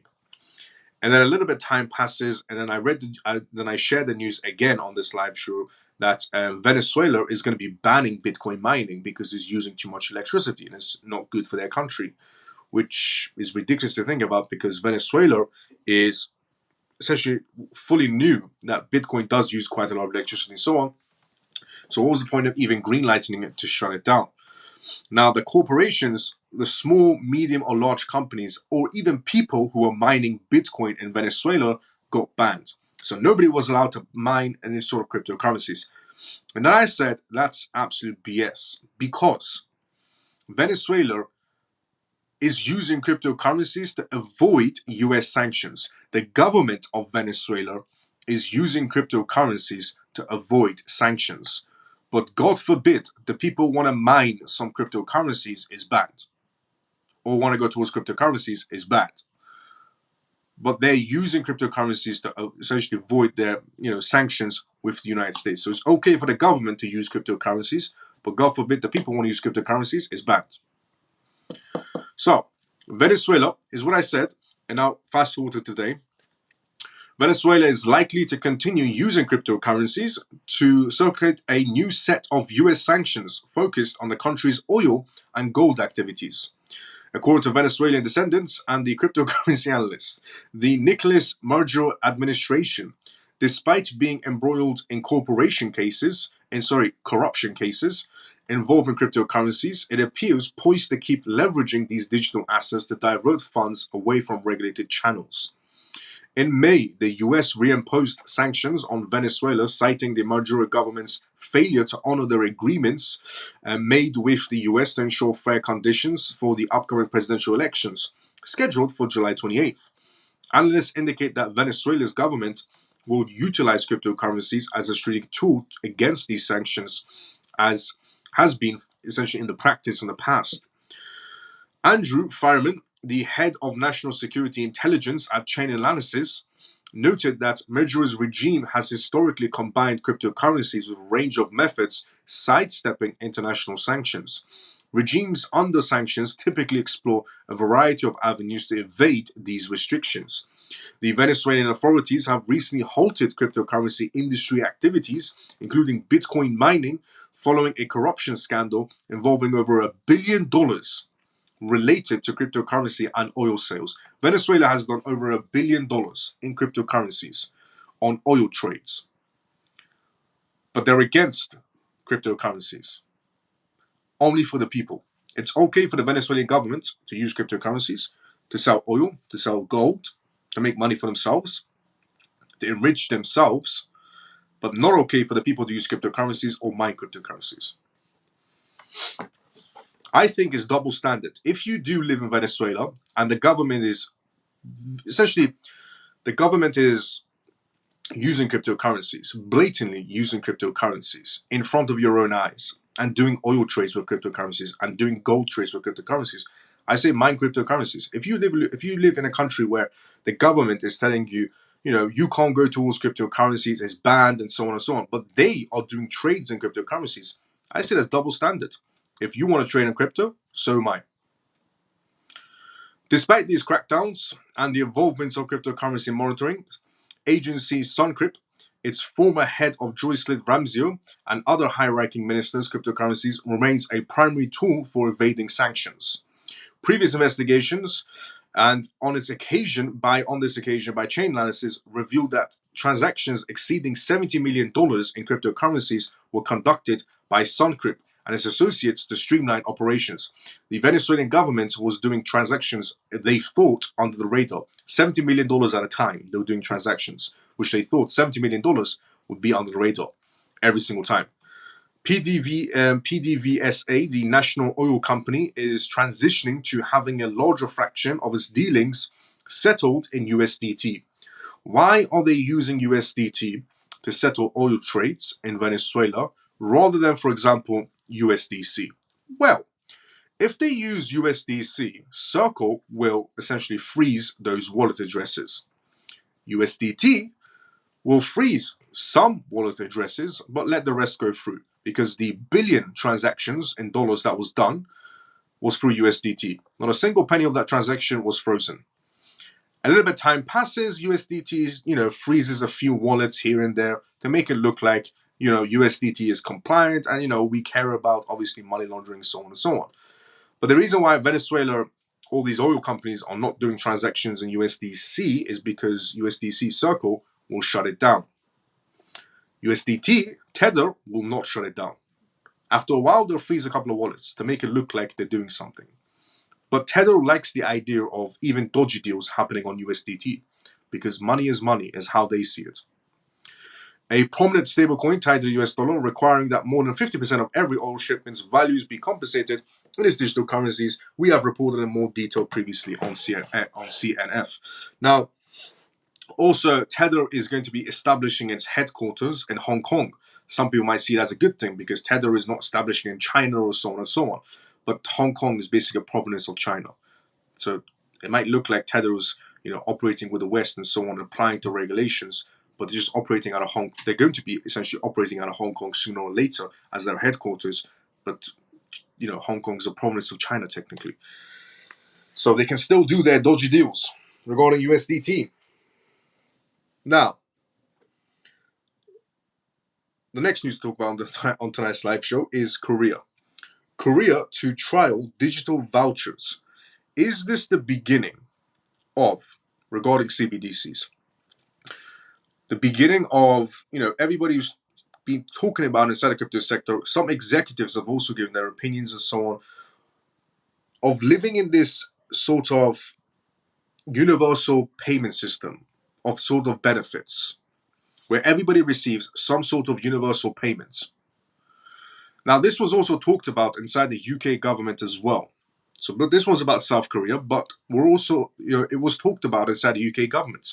The godfather of AI, the man that worked for Google in terms of AI, that was one with Microsoft and so on and so on. He's known as the godfather of AI. I mean, his CV goes about essentially of actually being the godfather of AI. This man has been involved in every AI project there is. And he had a conversation with the UK Prime Minister at number 10 Downing Street regarding universal income. And he said, the more AI gets advanced, the quicker you have to move as a country towards universal payments. Because a lot of people will lose their jobs and people want to, pay their mortgage and pay their rent and so on and so on, which means everybody has to go on some sort of universal payment. Now, obviously, that universal payment is going to be in CBDCs, which means it's controllable asset, which is, goes back to what I also said of, do you want to be controlled by the CBDC or benefit from the CBDC? Ripple, XRP. Now, Korea is getting started on a new trial of some sort of digital vouchers based on CBDCs. It's a trial that's happening in South Korea for digital vouchers based on CBDCs. So, the Korean Ministry of Science and ICT and the Korea Internet and Security Agency, KISA, announced an investment project to promote the domestic blockchain industry, which means within their own country, in other words. It is committing 20 billion won, which is about $14.5 million across 14 projects, because it's the trial period. One of the larger public sector projects relates to central bank digital currency, CBDCs, and digital vouchers. That initiative was amongst just 3 projects awarded a budget of essentially 3 billion won, which is about $2.2 million for each project. Last year, the Bank of Korea essentially unveiled a wholesale CBDC project to support tokenized deposits. The bank tokens will likely be the focus, with the CBDC used purely for interbanking settlements. The central bank is developing a voucher program for the use on smartphones, which can be used for welfare, universal income, basically. Universal income on CBDCs. Is this the start of universal income on CBDCs? Because the trial is happening in South Korea. Remember when I kept on saying, we're not that far away from CBDCs in any sort of way? They'll tell you, we have years in the works. Maybe 10 years later we'll go to CBDCs, but we don't. Not at all. So, the central bank is developing a voucher program for the use on smartphones, which can be used for welfare, culture, and education, and other services. This welfare voucher, CBDC welfare voucher, can be used on every single aspect. In terms of culture, education, I'm guessing for your kids, and other services, for grocery shoppings regarding a voucher CBDC. Today, most vouchers are based on paper or plastic cards. They are also prone to fraud. They're saying the reason why we're doing this is because of fraud. Not really. They are also prone to fraud. Using digital applications aims to address fraud and make the settlement process far easier. Every time they want to introduce, any jurisdiction wants to introduce you something very, very bad, like programmable currencies, they will always use the word as it's easier. It makes life easier. It's simpler, is the words they will use. So whenever you see the government using the words, it makes your life easier, it makes things simpler, it will stop fraud. In reality, it's all the opposite. It's just about control. It's just what they want. That's what CBDCs are. They're saying it to you, it makes life easier, but what's the difference between now? Why can't people use that system? But you know the reason why. This project sounds similar to the Singaporean purpose bond money, PBM trials, which will also include tokenized bank money. With conventional vouchers, there is a whole process for merchants who collect them from customers, batch them up, and submit claims for the discounts they've awarded at the checkout. Instead, with these digital currency initiatives, the seller receives instant payment as soon as the voucher is presented. The way there is no batching claims needed in any sort of a way. However, if you think about how point of sale registers work, you might need to log a different type of payment because the payment is in cash, card, or mobile wallet. If the Korean initiative doesn't target everyday retail payments, it may sidestep that issue. At a big picture level, these sorts of applications could encourage far broader use of vouchers because they remove so much friction. Other Korean blockchain promotion projects. Meanwhile, the Korean blockchain industry promotion strategy will support 6 public sector projects and 8 private sector ones. The other public sector projects, with a 3 billion won budget, is for digital badges to certify academic achievements or work experience. The Korea Employment Information Service plans to integrate with the major job protocols to make these digital badges useful. Amongst the 8 private sector projects, only CP Labs was awarded a reward of 3 billion won budget. For companies that don't want to hire specialist staff, it aims to enable blockchain services through simple AI linkages.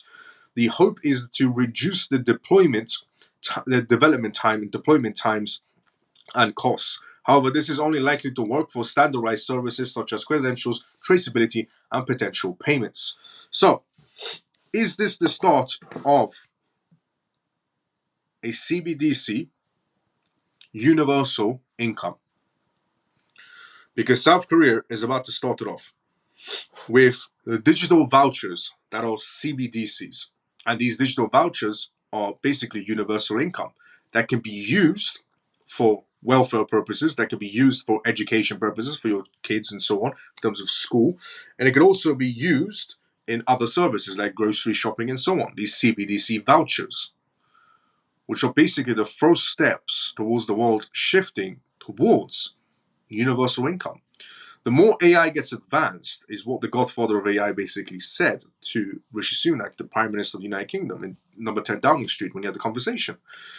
The more the world shifts into essentially AI, the more people will lose their jobs. And even, according to the founder of ChatGPT, essentially, they said by the time we get to ChatGPT 7, even the godfather of AI said the exact same thing. They said by the time we get to ChatGPT 7, a lot of people have lost their jobs. Right now, we're at ChatGPT 4.0. ChatGPT 5, ChatGPT 6, ChatGPT 7, most people will lose their jobs. Because look at how advanced ChatGPT 4.0 is essentially right now. It's extremely advanced. Imagine when it gets to ChatGPT 7, you could easily do your job. You could do most jobs. Because right now, people are looking at ChatGPT and going, wow, this is amazing. We could do this, you could do that. Imagine when it gets to ChatGPT 7, it could take your job. Then it wouldn't be wow anymore. Now, all of that is a bit messed up. But the benefits of this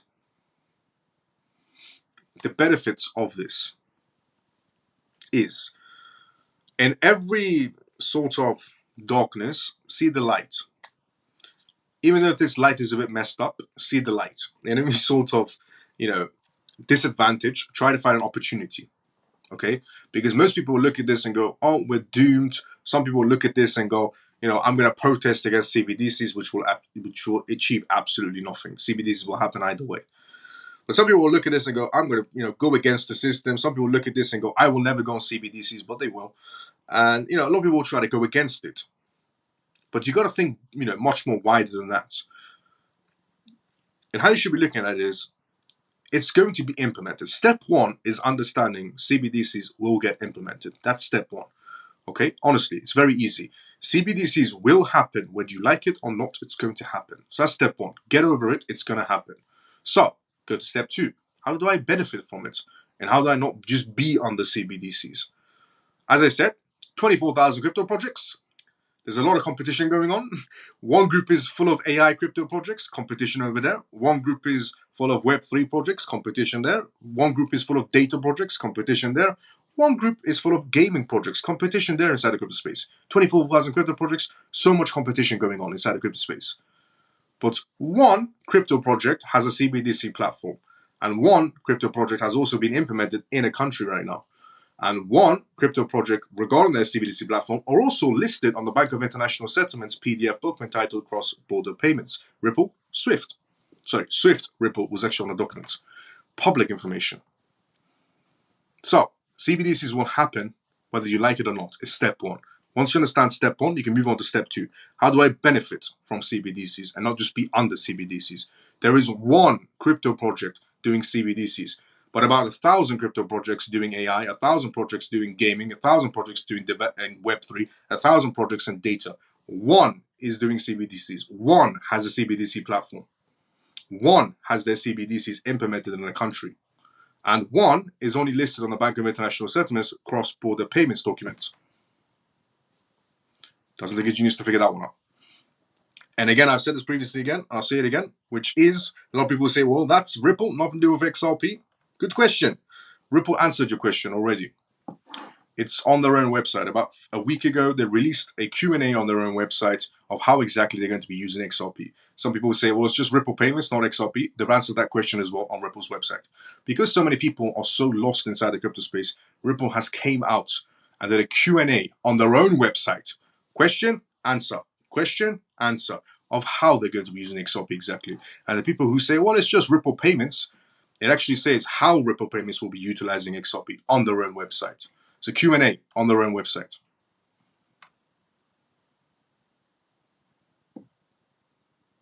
What's the name of that token, law? What's the name of that token, law? Let's get JP. But yeah, honestly, it doesn't take a genius to figure out. Step one, realize CBDCs are happening whether you like it or not. They're happening. You can't go against it. As much as you try. If you try to go against it, you will end up on it. So if you realize it's going to happen either way, you can move on to step two, which is how can I benefit from it? one crypto project as a CBDC platform, one crypto project is on the Bank of International Settlements website, and one crypto project has already launched their CBDCs. Not a genius to figure that one out. But there are 1,000 crypto projects doing AI, 1,000 crypto projects doing data, 1,000 projects doing gaming projects, 1,000 crypto projects doing Web3, but only one is doing CBDCs, and one has a CBDC platform, and one is on the Bank of International Settlements website. So realize CBDCs are happening, step one. Step two, how do you benefit? There's only one project doing CBDCs.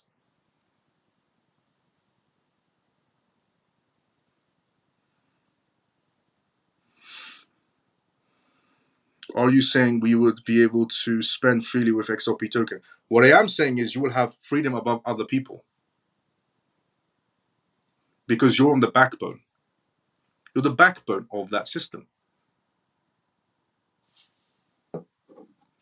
So it's either be on CBDCs or benefit from CBDCs on other people's misery, which is a messed up thing to say, but it's going to happen either way.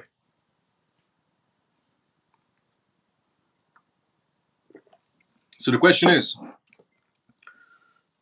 do you and your family come first, or do you want to go against CBDCs? I would say protect you and your family against CBDCs in terms of benefiting from CBDCs. Or you can go against CBDCs and see how that weighs out. Because I'll tell you what, it's going to happen either way. You can also use this video and play it back to yourself in about 5 years' time. Use this video in about 5 years' time, play this video back to yourself. 2027. Play this video back to yourself around 2027. 2027, 2028. Play this video back to yourself. And then you'll see how far we got in CBDCs and how far the world has shifted into CBDCs and how many people have lost their jobs because of AI and how many people are on universal basic income because of AI. They're having conversations in 10 Downing Street, which essentially goes to the old saying, which I was about to say, which Susie took it right out of my mouth, which is, if you can't beat them, join them. Some may say that's defeat, but I see it as I'm not going to be on CBDCs. Well, I'm going to be on CBDCs, but I'm also going to be benefiting from CBDCs. Even if you have essentially XRP, you're still going to get a CBDC wallet. If you have any cryptocurrencies, you're still going to get a CBDC wallet, but at least you're benefiting from the CBDCs. 98% of corporations, according to the Bank of International Settlements, are in wholesale CBDCs. 98% of corporations are in wholesale CBDCs. All of these big companies that you know of are going to start doing transactions, cross-border transactions, using wholesale CBDCs. They're not going to be doing transactions with each other in Bitcoin or in Ethereum and so on. They're going to be using wholesale CBDCs. Some might do some transactions on Bitcoin here and there. Some might do some transactions on Ethereum here and there.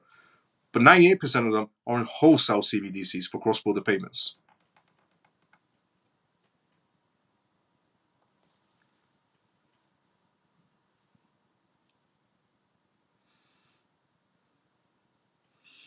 It's obvious Biden will be replaced with government of California.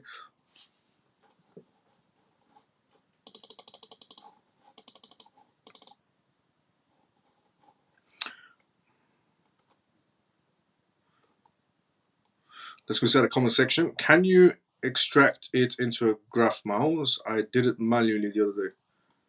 Yes. You can connect your wallets to CMC, but that's not recommended. It's better to do it manually. We're going to CMC if that's what you're referring to. If you trade on Mexi, you see your profits on Mexi's calendar. You can choose daily or monthly. That's true, you can. But if you get kicked out of Mexi for some oddly reason, you'll never get banned from CMC. So if you get banned from Mexi exchange, that could happen. A lot of people get banned sometimes from exchanges. If you get banned from the exchanges, they might not let you download your data. But if you keep it on CMC, CMC will never ban you. That's why I say keep it on CMC. You can see your daily trades on all these exchanges, but if those exchanges banned you and then you don't have access to your data, so you can't prove what you've traded on, and the time comes for that exchange to sing like a bird, you don't have your own data. You don't know what your taxes are going to be. But if you keep it on, the reason why I said keep it on CMC is for extra proof. If you keep it on CMC, You're putting your details in manually, and you'll never get banned on CoinMarketCap. That's why I said use CoinMarketCap, because those exchanges could just ban you, and then you don't have access to your data. Tax season comes up, that exchange will sing like a bird most likely, and then you're not going to be able to prove your data. I'm holding it manually, so good. Thanks, Miles. Let's go. That's why I said chosen. Use CMC for extra proofing, just in case. Like the digital ID. Basically, like the digital ID, yes. What annoys me, Miles, if someone spent their money on betting, smoking, drinking, etc., this is okay. But if the working people try and better themselves and save they want the tax because they didn't spend the money, this is strange to me. That is, yeah, it's a bit strange. How far are we until 7? ChatGPT 7? How far are we from ChatGPT 7? Not that far away. ChatGPT is getting extremely advanced as it goes along. Thanks, Miles, for your free knowledge. No problem, Ripple, anytime. I was like, what's the name of this token? Lol. Are you saying we will be able to spend freely on X? You will have much more freedom. Can't beat them, join them. Facts. Dog eat them. It's obvious Biden will be replaced with government of California. Sorry, I missed what you said about the graph question. That's what I said about the graph question. You still have to put it in manually. It's better. But it's hard trying to dollar cost average in. Well, dollar cost averaging shouldn't be hard because you're pretty much getting in on any price point. If you're dollar cost averaging in the market, it's the best way to enter it. And mainly because if the price goes down, your dollar cost averaging, so it's okay. If the price goes up, your dollar cost averaging because it's okay. Some people like me sometimes would buy a at a wholesale type of situation where you just drop money on the exchange and buy a particular token and that's it. If that goes down a bit more, I could have brought it at a better price. But if you dollar cost average, you're catching all the prices. So it should be harder. It should be easier. Because people would, for example, get paid on their wages and they'll say, I'm dropping 3,000 on the exchange right now. For example, they'll say, I'm dropping 3,000 on the exchange. And they'll buy a particular token, put it in their cold wallet. And that particular project will go down even further. But if they took that 3,000 and dollar cost average it into the market, they could have caught all the prices. It could go up as well. But you still dollar cost averaging, so it's okay. Because by next week, it'll be back down again. And what are you going to use to move this money around in XRP? XRP Bridge, XRP Ledger. Hi, Miles, the CMF. Good to see you all. Peg, good to see you as well. How you doing? How you been? Now, I buy on each drop. Or you could do that as well. Now, JP's question. Now, NVIDIA flips Microsoft to become the world's most valuable company thanks to AI. I said this a long time ago that if things, in terms of companies that are in the technology space, if they don't get better, I said this in 2023, if anybody remembers me saying this, but I've said it a few other times as well, but I said if things don't get better every second, is what I said, inside the tech world, then you fall behind. And it doesn't matter how big of a company you are, you will fall behind if you don't get better and essentially, go with the times in terms of technology and so on every second. Otherwise, you just fall behind. Which comes to this. Fueled by the explosive global hunger for greater computing horsepower and artificial intelligence, NVIDIA on Tuesday surpassed Microsoft to become the most valuable company on the planet. With NVIDIA's stock trading at $135.87 as of writing, the company has market capitalization of $3.34 trillion, according to Yahoo Finance. A 3.7% raise earlier in the day put the California-based company ahead of Microsoft, which remains a close second with a $3.33 trillion market capitalization. Microsoft MSFT is down 0.53% for the day, trading at $446. Rounding up the top three is Apple, which currently has a market capitalization of $3.28 trillion. Apple is down 1.26% for the day and trading at $213.91.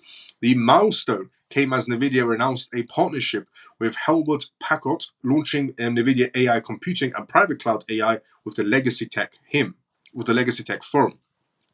Generative AI and accelerated computing are fueling a fundamental transformation as every industry races to join the industrial revolution, NVIDIA CEO Jensen said in a statement, saying the HP collaboration would equip enterprise clients and AI professionals with the most advanced computing infrastructure and services to expand the frontier of AI.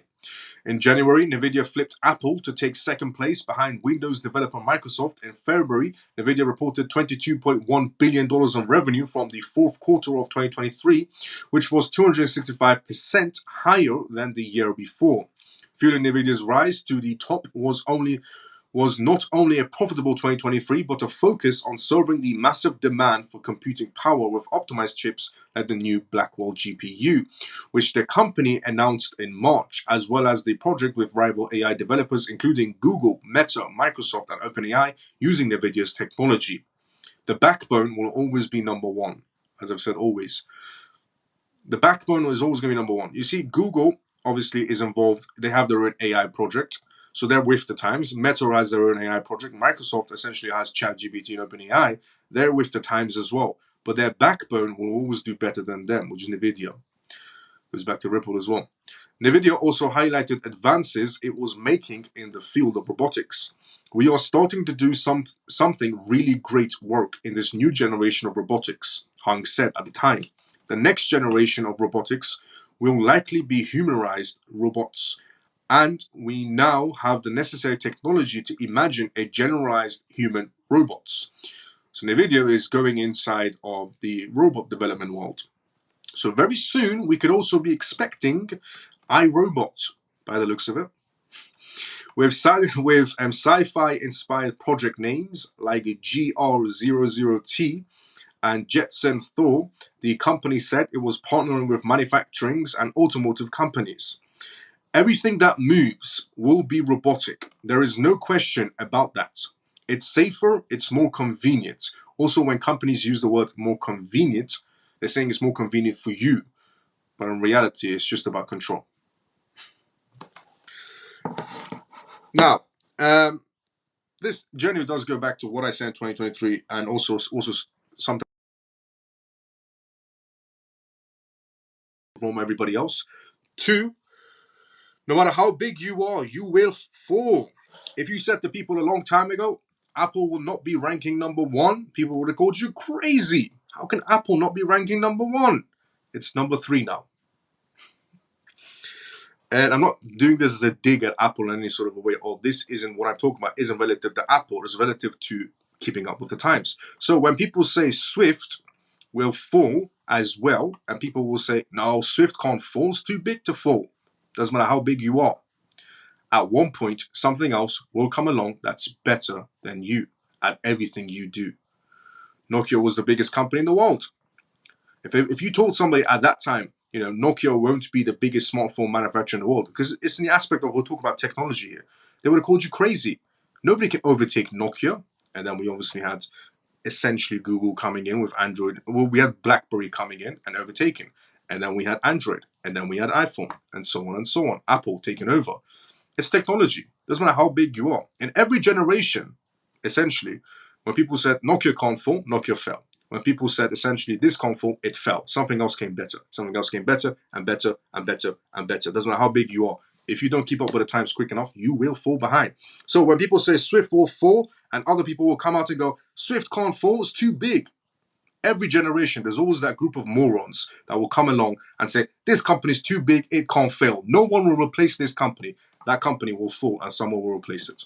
But in every generation, there's always that group of morons which will assume everything will always stay the way it is. And every company that's already at the top will stay at the top and nobody will take their place. In every generation, those fools will always be proven wrong. Swift will fall also.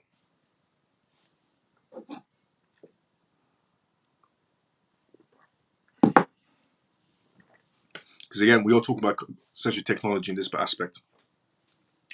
And something else will take its place. It's going to be Ripple. And people will say, no, that's not possible.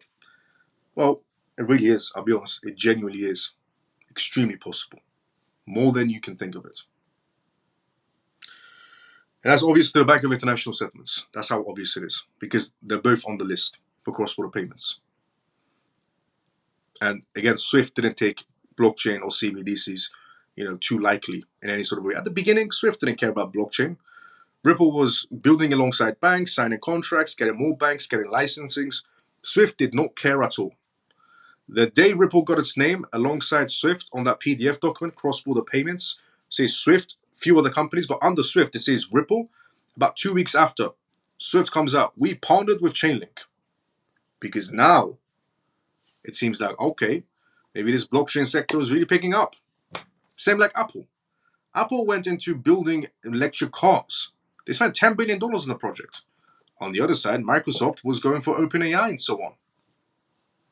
And on the other side, Nevada was selling core chips to these people. Who came out on top? The one that kept with the times, or the one that assumed nobody could overtake us?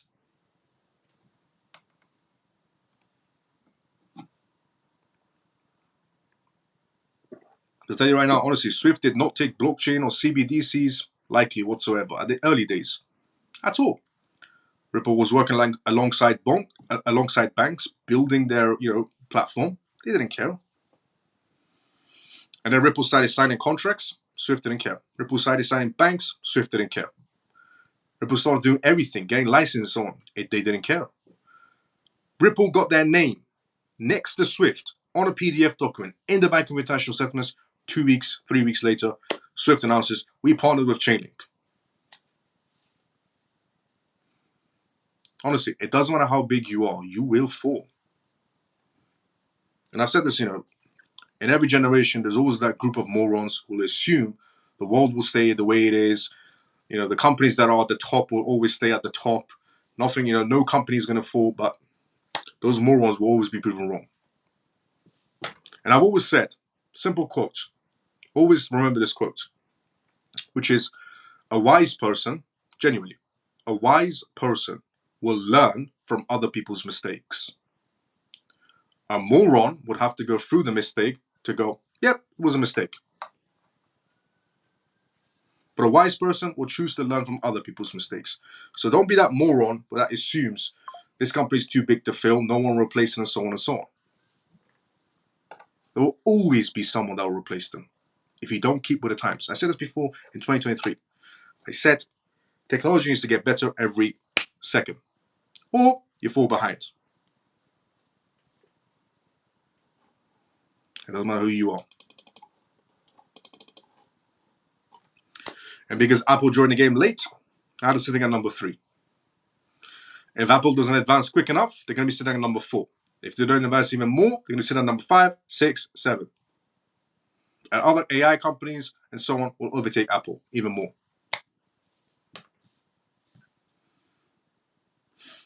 And right now, Apple is using OpenAI, which is basically Microsoft, which means Microsoft is benefiting from Apple. The same way NVIDIA is benefiting from Microsoft because of OpenAI, Google because of their AI, and so on and so on. So Microsoft is benefiting from Apple. NVIDIA is benefiting from everyone.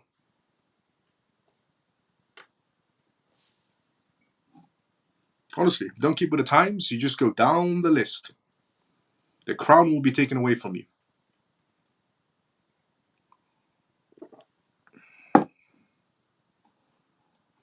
Now, which means if you are in Ripple, don't worry.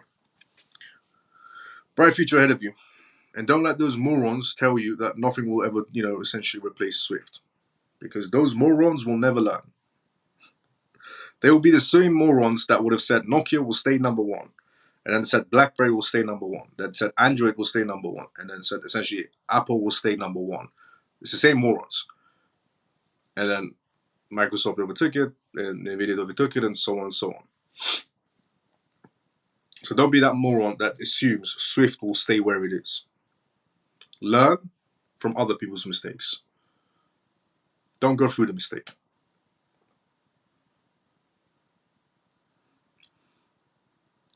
So, does that mean in time Ripple will not stay at the top? Well, for that time process, we won't be alive. I'll be honest. For the time period we are in, essentially, which is the blockchain sector, we're going to be alive for the blockchain sector. But for the next payment, the world goes to from blockchain. So think about it, because the world moved on from gold, and then it went to essentially IOU notes, and then it went to cash, and then it went to MasterCard and Visa card, and then it went to online banking, and then it went to mobile banking, and now we're going into blockchain. For the next payment after blockchain, most likely I won't be alive, and neither would any of you guys.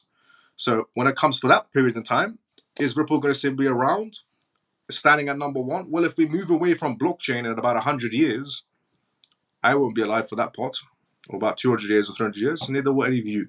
So benefit for the time you're in. We're in this payment system right now. So benefit from this payment system. The next payment system, none of us will be alive for it.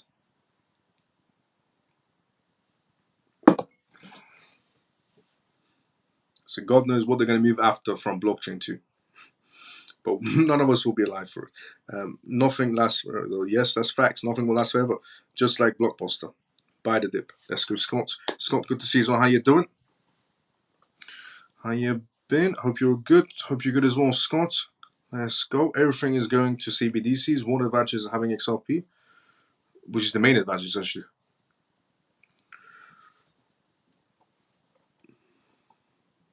I was referring to CBDCs. XRP is going to be moving them around. Yep, facts. Buy more XRP at the dip. Let's go, Peg. I've been holding it for the coming up 3 years now. It was a good day. If everything is, yep. Scott, let's go. So does that mean, yep, in time, nothing lasts forever? Yep. And Miles, do you still stick to your 2024 prediction of 2024, or is it changed because the lawsuit takes a little bit of time, more regulations will still be written? What I never told you is going to be 20 to 50 euros, first of all. Below, I said this case is going to be ending this year. I said the XRP, the Ripple case is going to be ending this year. I never said to you it's going to go to exactly 20 to 50 euros, but I said the case is going to end this year. And then I said that it's going to go to 2, 3, 4, 5 of every level people will sell. And then it's going to go down, or it's going to jump to a certain price, a low price. And people will sell because they've been holding for 4 to 5 years. And then I said it will drop. Essentially, a Ripple case finishes, Ripple will go up. $2, $3, $4, and so on, $5, and so on. And then people will sell, because people have been holding XRP for 5 years, 4 years, 3 years, and so on. So it will come back down after the lawsuit. And then it will go up and stabilize, up and stabilize, up and stabilize, and so on and so on. That's what I did say. I didn't say it's going to go to 20 to 50 at a particular date in time. I said 2024, the case will end. And then I said it's going to go to a certain price. People will sell, it will drop back down, and then it will go up, stabilize, up, stabilize, up, stabilize, and so on, because nothing's stopping it. It's allowed to operate under the law. It's not a security. It has money transfer to licensings. It has contracts in place. It can fully operate, which means we'll go up and stabilize, up and stabilize, up and stabilize. And what is your price predictions for now, 2024? Those prices. Not exact number, but between 1 and 50. Yeah, let's just say that. Between 1 and 50. Now, we have reached... Okay, brother. I know, bro, sorry. No problem, below. We have reached the endings of this live show. If you enjoyed this live show, drop a follow, drop a like, and tune into it every single night. On this live show, we talked about NVIDIA, essentially, and we talked about the comparison of you never stay on top. We talked about Korea regarding trial CBDCs, which is vital information for all of you to know, as are we getting closer to CBDC lifestyles. I talked about Venezuela essentially using cryptocurrencies and avoiding sanctions. I talked about Brazil's tax authority that could be implemented in other jurisdictions. We talked about our tonight's live show regarding Hedera Foundation partnering with Nordic Blockchain Association to go through Iceland, Norway, and so on and so on. Hedera is going, essentially expanding itself in northern countries with their new partnership. We talked about, essentially, on tonight's live show, we also talked about USDC launching, essentially. We talked about Idaho Republicans going against CBDCs. We talked about Fox Corporation and Time Magazine on Polygon's blockchain, trying to verify their contacts. That's what they're going to be using in the media world. We talked about IPO for Circle. We also talked about BitMEX's co-founder's perspective. We also talked about ONDO Finance partnering with their new collaboration. We also, for real-world assets, we also talked about the Vatican Library going for NFTs. We also talked about hashtags filing for their dual spot ETFs and Bitcoins. and so on. If you enjoy this live show, drop a follow, drop a like, and tune into it every single night. I talk about on this live show every single night, and this is, by the way, episode 91. So for 91 days back to back, I've been coming on live and, explaining to everyone how the world is shifting into a digital era by using news sources, by using PDF documentation titles for you to go look at, all public information, by using some sort of facts and contracts in place and the recent news that's happening around the world. On this live show, every single night, I share recent news that's happening in terms of cryptocurrencies, CBDCs, AI, regulations, politics, everything that plays into this vital role of the world shifting completely into a digital era. I share the most vital information so you're updated of how close we are actually getting to CBDCs. So if you enjoyed this live show, drop a follow, drop a like, and this has been episode 91. 91 days back to back, I've been sharing free information on X and on YouTube Live every single night. 91 days now. So if you enjoyed this live show, drop a follow, drop a like, and even drop a comment if you want as well. And we also have a Telegram group as well. It's called the CMF, which is completely free. Everything I do is completely free of source. You're more than welcome to join the CMF on Telegram. The link is on X if you're watching this on X, on my profile, and also on YouTube if you're watching this on YouTube right now. Good night, Miles, and all CMF. Great live as always. Thank you for all the news. JP, see you tomorrow about the same time as usual. Thanks, Miles. CMC, stay strong. Let's go, Ripple. I'm having a tough time transferring crypto from MetaMask to Tangent.